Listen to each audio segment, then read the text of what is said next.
Now let's tell you that the Nigerian Senate has confirmed the appointment of Justice Olukayode Ariwoola as the Substantive Chief Justice of Nigeria. This follows a screening at Wednesday's plenary. National Assembly correspondent Justice Adiwoola reports. Justice Ariwoola was ushered into the Senate chambers by the Senior Special Assistant to the President on National Assembly matters, Senator Babajide Omowurare.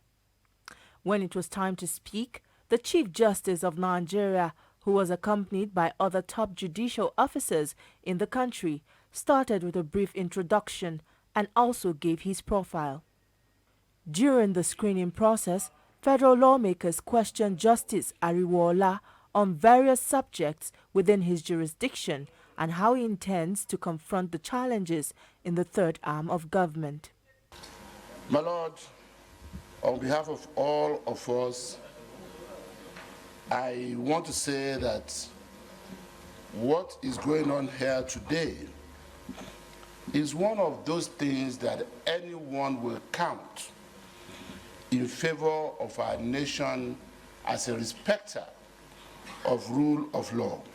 My Lord, by way of a comment and reassurance which I'm seeking from you, we want to prevent a reoccurrence of that development. Witness unnecessary delay in the administration of justice in our country. The Supreme Court suffers that the most, maybe because we need more justice at that court. In his response, the new CJN committed to raising the bar in the dispensation of justice. We did not write petition. It was an internal memo of, not of the court, even, but of justices. The Senate then voted to confirm Justice Ariwoola after thoroughly screening him for about 2 hours. If it is the view of the majority of our colleagues here that the nominee, my Lord, takes a bow and go, I will rule so. Justice Ariwoola has been acting as the CJN since June 27th this year, following the recommendation of the National Judicial Council to make Justice Ariwoola the substantive Chief Justice of Nigeria. Justice Adiwoola, TVC News, Abuja. Okay, legal practitioner, civil rights advocate Wole Otetubi joins me to discuss the confirmation of Justice Olukayode Ariwoola as the CJN.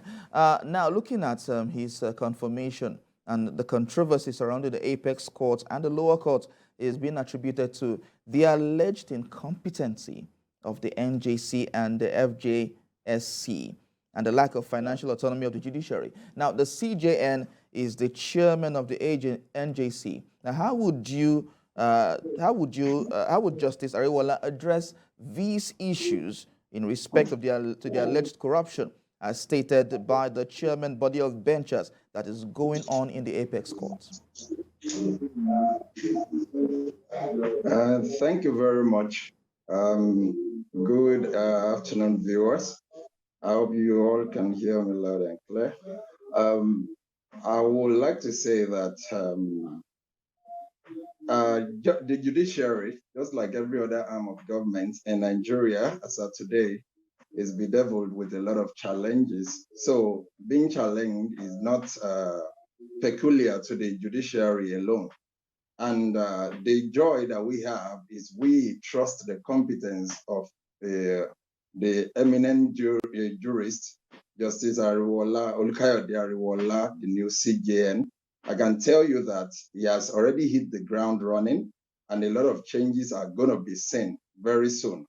One of the things that caused the brouhaha of resignation then, as the press leaked, which eventually was found out not to be the actual position, is the issue of maybe complaints in respect of the welfare of the Justice of the Supreme Court. And I can assure you, since my Lord became the acting CJN and now confirmed yesterday, which we are very glad about, I can tell you that a lot of changes have started taking place.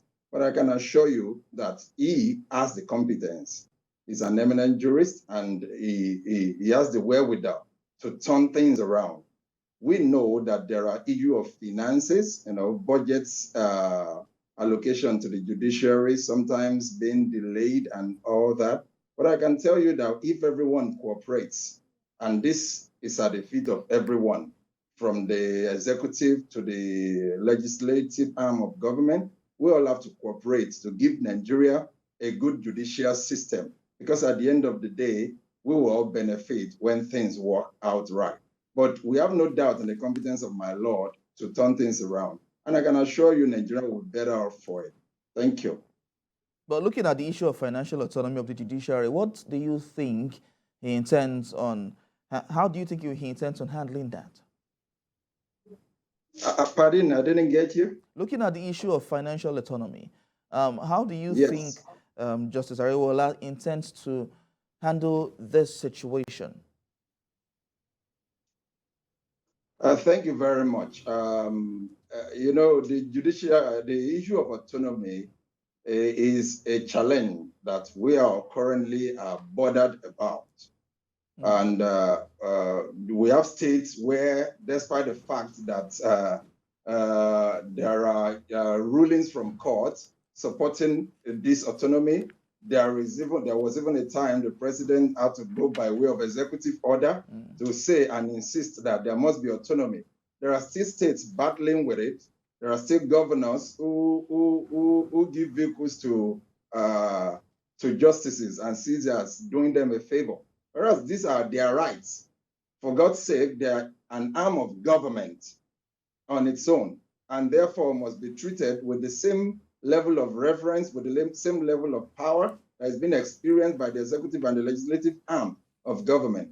So on the issue of autonomy, as you are regarding my Lord that you have just asked, I can assure you of one thing. Changes happen when you have proper leadership. Somebody once said something, if a team is not performing, the first thing you have to do is to change the coach of the team. We have a very, very good and qualified coach right now. Okay. And we have confidence in his ability to turn things around. How he's going to go about it, some of these are his prerogative. I cannot suggest how it's going to lead to him. But I can assure you of one thing. We need a lot of amendment to the position of our laws as it currently stands to enable everyone to function properly. You have a lot of problems bedeviling the Supreme Court, which may not need to be there if our laws are properly done. I asked a question sometimes. I said, why is it that it's only election petition that receives the speed above every other thing? Somebody said, that's because that's the one that concerns the politicians the most.